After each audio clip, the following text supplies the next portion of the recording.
This is before I even went to Columbia. That summer, because I'd done very well at a summer school that was teaching university level work after my third or junior year in high school, my parents had an opportunity to send me for $500 including the plane fare for a month to France for a meeting of a group called the Experiment in International Living. And on that trip, I met this Indian man. And I had just read that book, and there I had a real live Hindu, a practicing Hindu. And he wore the homespun clothes that Gandhi had worn, or, Nehru wore. He was part of that crew. He spent time in jail with Gandhi, and I pestered the poor man, and he had great patience with me. But I was definitely on the hunt for Eastern religion, and I would have pestered a Buddhist monk if I run into one of them at that point, just for the same reason, because they were a doorway to the East. And that man's name was Morarji Desai, and he later became the Prime Minister of India, which I think, given the over 1 billion people in India, I met one Indian as a kid, and he ended up Prime Minister of that huge country. The odds against that are incredible. I've always been amazed by that. And, so there's this swing going on between but he was empty sort of materialism in New York, just vacuous, hedonistic sort of movie life. And then there's the old religions. We were so intensely involved in creativity and the arts that it didn't seem that way to us at all. We just accepted that the materialism of our culture was just part of it. And, there was people who were on principle, they wouldn't want to contribute to that in any other way. In a way, when they were young, they were purists or, otherwise, just the variation you get within a generation for those things. But I don't think we saw it as, in those starker terms. We knew that if you worked on Wall Street and all you were interested in money, you were probably out of balance. But we didn't condemn it the way it gets condemned today, perhaps. Okay. And many of our generation went on to have successful careers when they'd gotten a bit older, after being, quite typically in any generation, more idealistic than they're young, more realistic as they get older, and just have obligations, and they wind up taking a job just so their family can eat, and change their attitudes. But So what was the perception of things like the Beatles, the hippie culture, the other? There were a lot of variations going on. There were a lot of communities. There was Woodstock, the Mansons. There was the California scene. The human potential movement that we talked about, what's that place called? SLN, the Gestalt movements emerging, therapy. There's a lot of other movements emerging in that time. I'm very familiar with the East Coast process, and many people got involved in both, but I never got involved in the West Coast scene. I had friends who did, but I might have gone to Woodstock, but I'd scheduled going to see my parents, which meant driving by the area of Woodstock. Woodstock was between me and where I grew up. And on the way home, we made a big detour to avoid the crowds. But we knew people who went to Woodstock. It was very much it was very close to New York, and it was, that was where a huge amount of people who went there came from. They came from all over the world too, but so we were very much in the center of the East Coast cultural ferment, and I was interested in therapy. I was interested in Carl Jung and was studying him, and there was the tension at Columbia between the English department, which was very Freudian, and the comparative religion department, in which I took many courses, which was Jungian. And so if you used Jungian ideas in the English department, you'd get marked down. And that was, and that was very much at the point where there was still a Freud versus Jung was sort of one of the major, the sort of leading controversy in psychology, and where Skinner up at Harvard and his counterparts at Columbia were all about rats and stats, and they had not superseded psychoanalysis, whether Freudian or Jungian or whatever at that point. But it was just Jung died in '61, and it was just a turning point, and the Ivy Leagues in America were where that turning point was happening, and so we've got Freudianism at war. Leary and Alpert, quite famously, we were experimenting with peyote and LSD, and we had a group of us students got pharmacy students. It's a very good pharmacy school at Columbia to synthesize LSD for us, and so we got very high quality, good LSD. And, so. Did you meet Ram Dass? Albert Halpin was his name? No, I never met any of the Harvard guys, one guy, and his name may come to me in a minute, but that was part of our group that were experimenting that way. He was a year ahead of me, along with a friend from high school who was a year older than me, Tom Veach. I'm just trying to get his name. Anyway, he became interested in transcendental meditation and ended up being one of the top people in TM later in his career. But he was part of our group of people in the class of 63 and 64. I was 64, as a year younger, but that were actively, absolutely fascinated by Huxley's doors of perception and seeing substances as a shortcut to spiritual enlightenment of some kind, and not, totally unconscious of what a materialistic, brain-based kind of worldview that entailed, that you could make that change chemically, as if that was all there was to it. So there were this sort of mind games, if you like. There's the therapy, there's therapeutic talk remedies with, like you said, Freud, Jung, behaviorism, maybe Carl Rogers also. There was the kind of wars. Carl Rogers, I think, became big later, but not that later. Yeah, maybe by the 70s, yeah. And then you've got these political movements as well. They're in the pot there. But so, and then there's like the peace movement of anti-Vietnam War that's going on around that time. The Beatles, and so on. That started to. Did that you said that didn't impact America quite as much as British people realized? You were saying. Yes, I think from a British perspective, I mean, the Beatles and the Rolling Stones were, their own people who rose to world prominence, and in their foreground, they were our rock and roll and music scene, folk and rock and blues and all that stuff was well developed and doing, going in all kinds of directions. And then, to me, it felt like it was an additional wonderful thing. But it was against a background that was largely American, and it was in our foreground, and they certainly came into the foreground. They became part of the foreground, no doubt about it. And I remember Tom Veach coming back from a Rolling Stones conference and talking about the young girls just shrieking their heads off, going absolutely bonkers over Mick Jagger. And we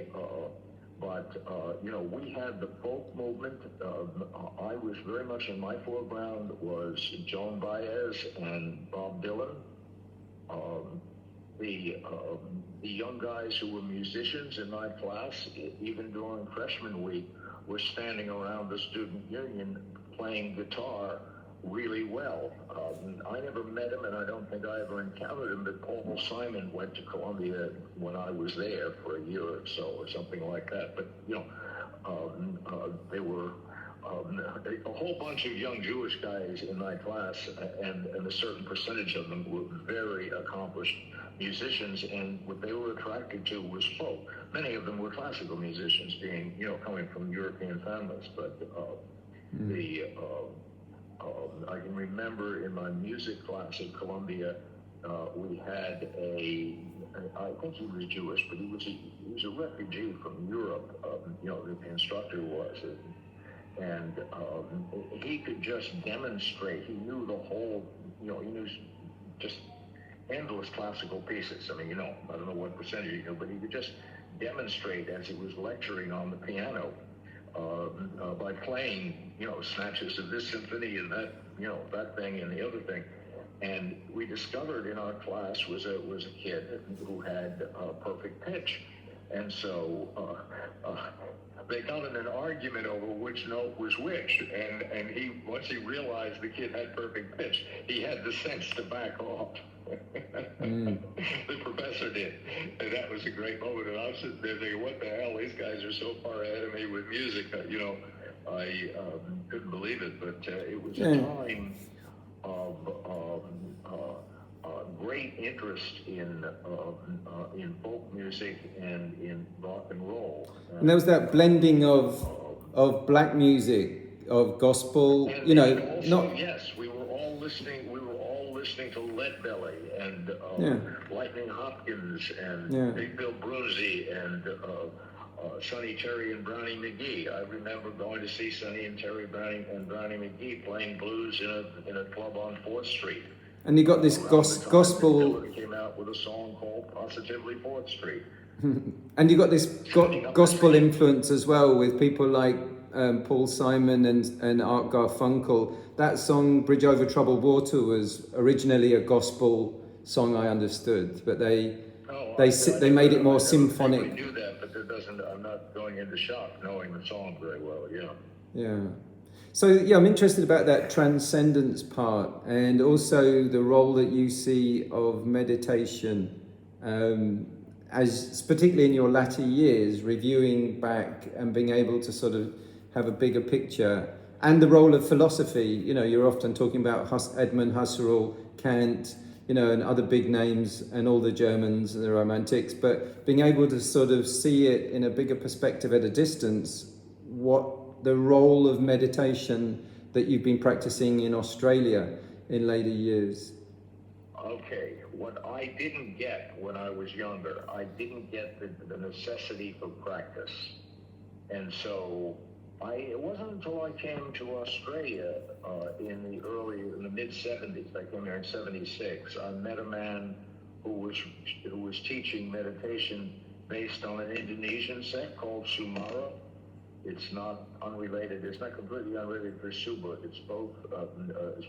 Sumara isn't as famous, but they're religions that emerged in Indonesia at the time of independence, and his parents happened to be Christian missionaries in Indonesia, and so he grew up with that and speaking the language. So there's very, and they meditate. There's some Buddhist and Hindu influence in them, and in those new religions that emerged after the war with independence. And so that's what really got me serious about meditation. But it took me a long time to notice that it's the important thing is to practice. And that being naturally an intellectual, I kept trying to understand the process, and I finally did, to the point where I realized, you don't get there by understanding, you get there by practice. Roughly speaking. Not that, I thought some of the things you've been doing, the talks you've been giving on your, that you've been putting up from your channel, I thought they were excellent at focusing on those problems of understanding. I thought they were they were very practical and accessible. The recent ones about, how different things are applied, like impermanence and empathy and compassion, yes, and mindful, and how they co-support each other, this kind of thing. Yeah, yes, and to get to focus on their, how they interact with each other, how they affect each other. Yeah. And, it's very easy to be in the habit of, say, stealing and not noticing that it's, that you're not going to, as long as you worry about getting caught, you're not going to experience equanimity, just to use a crude example. I certainly, in my younger days, compartmentalized things like they weren't going to affect each other. And that talk you gave on that topic was, the interaction of how they are interdependent was really helpful that way. Yeah, we often seem to isolate things or just take one subject and drill down on it for 60 minutes. Yeah. Like that's going to help. I didn't find so. So that idea of sort of playing Buddhist snooker or billiards, right? Like crashing ideas into each other to make sense of them. I found that helpful. Oh, interesting concept. Yeah. Yeah, it's like here's equanimity. There's compassion. Well, what happens when you bash them into each other? I mean, and then doing it in context of concrete case studies, that really happened. Is what happened with Nelson Mandela? Is that compassion? Is it the same thing we're talking about? Did he have equanimity? Was it real forgiveness? And is interconnectedness a real phenomena? Does this thing that we're talking about only happen within Buddhism and meditation, or has it been happening? Many of these phenomena has been happening kind of around the world, and enlightenment. Is it something that's in various shades happening when we acknowledge that something good has happened, like the reunification of Berlin, or that sort of thing? I'm interested in that. How the secular worldly events that have been happening connect to what we're doing in there with sitting, and what are we doing with our minds during meditation, and how does it actually, is it at all related to worldly events and developments, east or west? Yes, I can see that. That's always, you sort of wonder how that those immaterial factors affect the material world.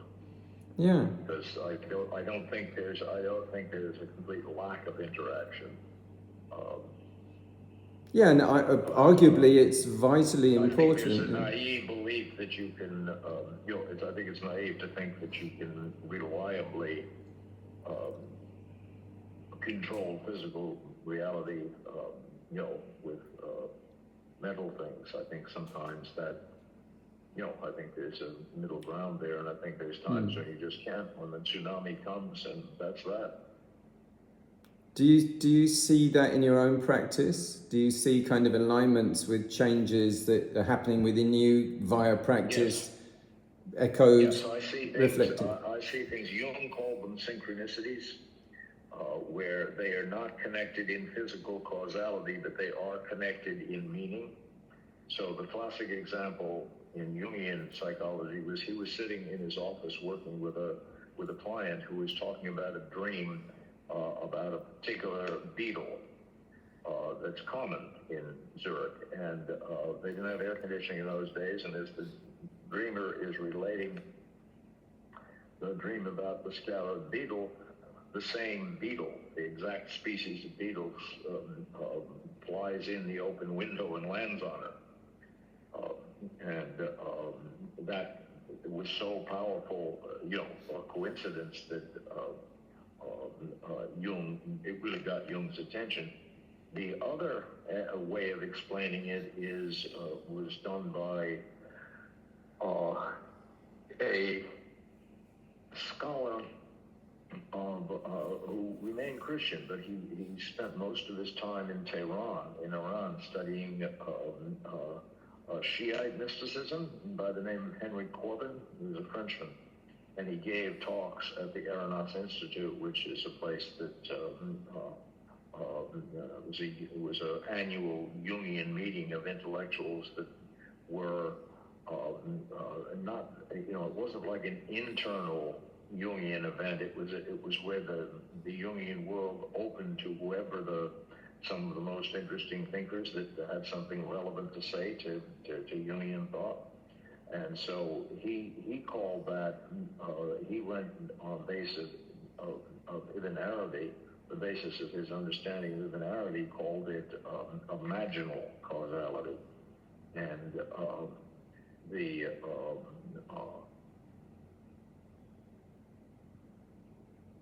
so the idea is still that the causality is not physical. It's not billiard balls. It's not buses slamming into trucks. It's, but I find, and the general rule is, as I become more conscious of more things, I notice those meaning connections that don't have any physical causality.